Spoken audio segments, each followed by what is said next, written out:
wabarakatuh. Kami dari kelompok 5 akan memaparkan materi mengenai pembangunan ekonomi dan ketenagakerjaan. Sebelumnya izin memperkenalkan diri. Saya Rifani Nayusa sebagai moderator dan investor. Saya Nisrina sebagai pemateri. Saya Raihan sebagai pemateri. Saya Fenty sebagai pemateri. Saya Raffi sebagai pemateri dan kameramen. Kebijakan dan strategi pembangunan serta indikator keberhasilannya. 1. Kebijakan dan strategi pembangunan. Pembangunan ekonomi merupakan upaya yang dilakukan negara untuk meningkatkan kesejahteraan masyarakat di seluruh wilayah Indonesia. Kebijakan dan strategi pembangunan ekonomi telah mengubah struktur ekonomi serta mengesankan dan mencapai tingkat pertumbuhan ekonomi yang cukup tinggi. Strategi merupakan langkah-langkah yang diberikan program-program indikatif untuk mewujudkan visi dan misi. Strategi harus dijadikan salah satu tujuan penting dalam perencanaan pembangunan. Rumusan strategi berupa pernyataan yang menjelaskan bagaimana tujuan dan sasaran akan dicapai yang selanjutnya diperjelas dengan serangkaian arah kebijakan. Visi Pembangunan Nasional tahun 2005-2025 adalah Indonesia yang mandiri, maju, adil, dan makmur. Bangsa mandiri adalah bangsa yang mampu mewujudkan kehidupan sejajar dan sederajat dengan bangsa lain yang telah maju dan mengendalikan pada kemampuan dan kekuatan sendiri. Suatu bangsa dikatakan makin maju apabila sumber daya manusianya memiliki kepribadian bangsa, berakhlak mulia, dan berkualitas pendidikan yang tinggi. Bangsa yang adil adalah bangsa di mana tidak ada diskriminasi dalam bentuk apapun, baik antar individu, gender maupun wilayah. Bangsa yang makmur adalah bangsa yang sudah terpenuhi seluruh kebutuhan hidupnya, sehingga dapat memberikan makna dan arti penting bagi bangsa-bangsa lain di dunia. Sementara itu, misi pembangunan nasional adalah sebagai berikut. 1. Mewujudkan masyarakat berakhlak mulia, bermoral, beretika, berbudaya, dan beradab berdasarkan falsafah Pancasila. 2. Mewujudkan bangsa yang berdaya asing. Yang ketiga, mewujudkan masyarakat demokratis bertindak hukum. Yang keempat, mewujudkan Indonesia aman, damai, dan bersatu. Yang kelima, mewujudkan pemerataan pembangunan dan berkeadilan. Yang keenam, mewujudkan Indonesia asri dan lestari. Yang ketujuh, mewujudkan Indonesia menjadi negara kepulauan yang mandiri, maju, kuat, dan berbasiskan kepentingan nasional. Yang kedelapan, yaitu mewujudkan Indonesia berperan penting dalam pergaulan dunia internasional. Strategi untuk melaksanakan visi dan misi tersebut dijabarkan secara bertahap dalam periode 5 tahun atau RPJM, Rencana Pembangunan Jangka Menengah, dengan skala prioritas dan strategi pembangunan yang merupakan kesinambungan dan skala prioritas dan strategi pembangunan pada periode sebelumnya. Pada tahap skala prioritas utama dan strategi RPJM secara ringkas adalah sebagai berikut. 1. RPJM ke-1 2005-2009 diarahkan untuk memata kembali dan pembangunan Indonesia di segala bidang yang rujukan untuk menciptakan Indonesia yang aman dan damai, yang adil dan demokratis, dan tingkat kesejahteraan rakyatnya meningkat. Yang kedua, RPJM kedua yaitu 2010-2014 ditunjukkan untuk lebih menetapkan penataan kembali Indonesia di segala bidang dengan menekankan pada upaya peningkatan kualitas sumber daya manusia termasuk pengembangan kemampuan iptek secara penguatan daya saing perekonomian dan lain-lain. Kesempatan kerja adalah tersedianya lapangan kerja bagi angkatan kerja yang membutuhkan pekerjaan. Kesempatan kerja di Indonesia dijamin dalam Pasal 27 Ayat 2 Undang-Undang Dasar 1945 yang berbunyi, tiap-tiap warga negara berhak atas pekerjaan dan kehidupan yang layak.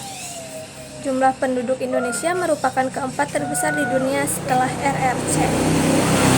Laju pertumbuhan penduduk Indonesia rata-rata 1,49% sehingga berdasarkan sensus penduduk 2010, jumlah penduduk Indonesia telah mencapai 237.641.326 orang.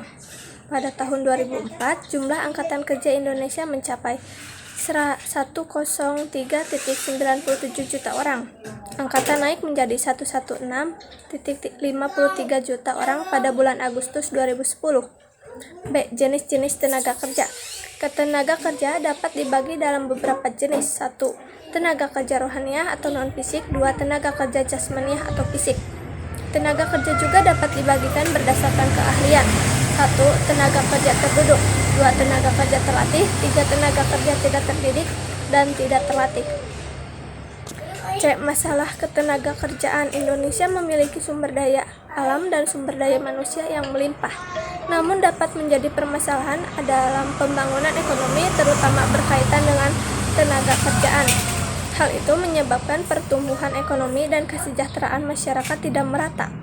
Penyebaran angkutan kerja juga tidak merata. 5. Perlindungan kesejahteraan tenaga kerja yang belum maksimal. Perlindungan kesejahteraan tenaga kerja di Indonesia belum standar.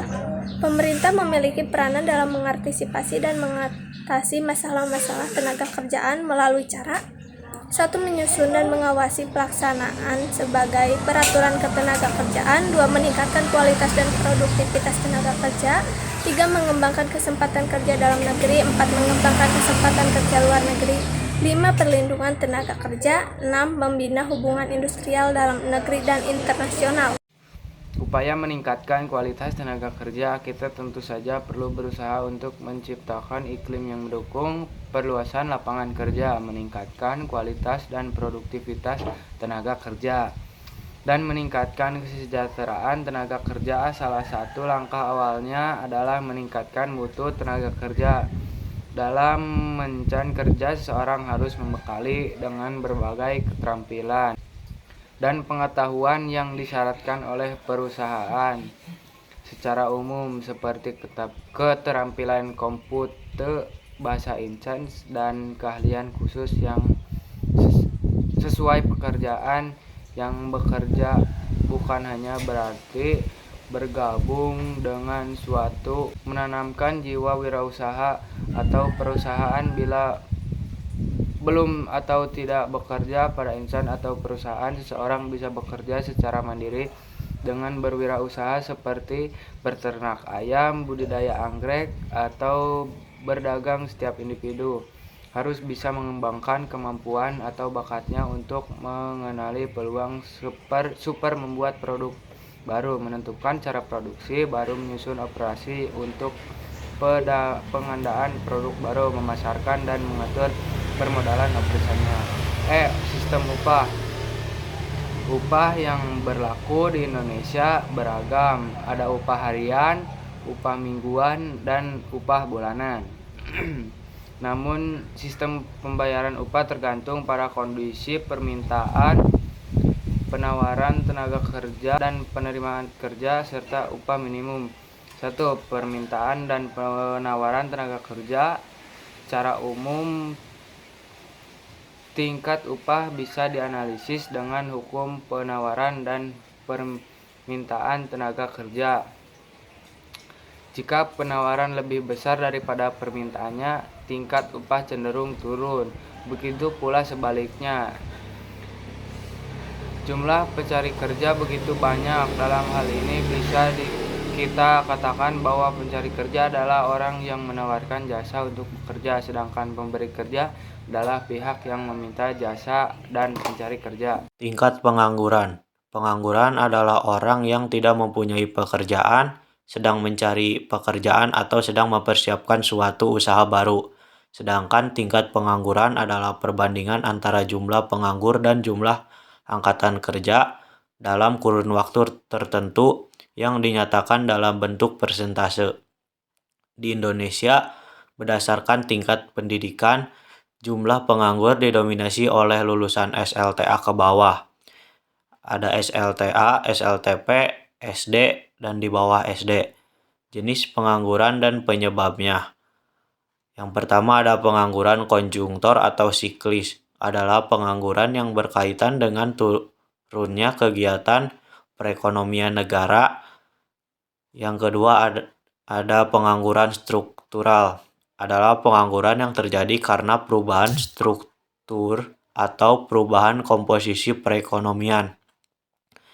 Yang ketiga ada pengangguran friksional, adalah pengangguran yang terjadi karena kesulitan temporer dan mempertemukan pemberi kerja dan pelamar kerja. Yang keempat ada pengangguran musiman, adalah pengangguran yang terjadi karena pergantian musim. Dampak pengangguran terhadap pembangunan nasional. Dampak pengangguran terhadap pembangunan nasional dapat dilihat dari hubungan antara pengangguran dan indikator berikut ini. Yang pertama ada pendapatan nasional dan pendapatan per kapita. Yang kedua ada penerimaan negara. Dan yang ketiga ada beban psikologis. Yang keempat ada biaya sosial. Terus ada cara-cara mengatasi pengangguran. Yang pertama, cara mengatasi pengangguran siklis. Diperlukan beberapa langkah-langkah, antara lain peningkatan daya beli masyarakat. Yang kedua, cara mengatasi pengangguran struktural. Diperlukan berbagai langkah seperti penggadaan, pendidikan, dan pelatihan sebagai persiapan untuk berkarir pada pekerjaan yang baru. Yang ketiga, cara mengatasi pengangguran friksional, mengusahakan informasi yang lengkap tentang permintaan dan penawaran tenaga kerja. Sekian dari kami, mohon maaf bila ada kesalahan karena kita manusia biasa, tidak ada yang sempurna. Dan terima kasih karena telah menonton video ini. Wassalamualaikum warahmatullahi wabarakatuh.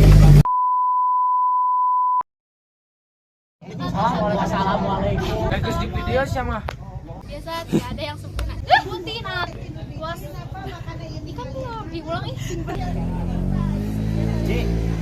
karena telah menonton video ini. Wassalamualaikum. Tidak ada yang sempurna. Dan terima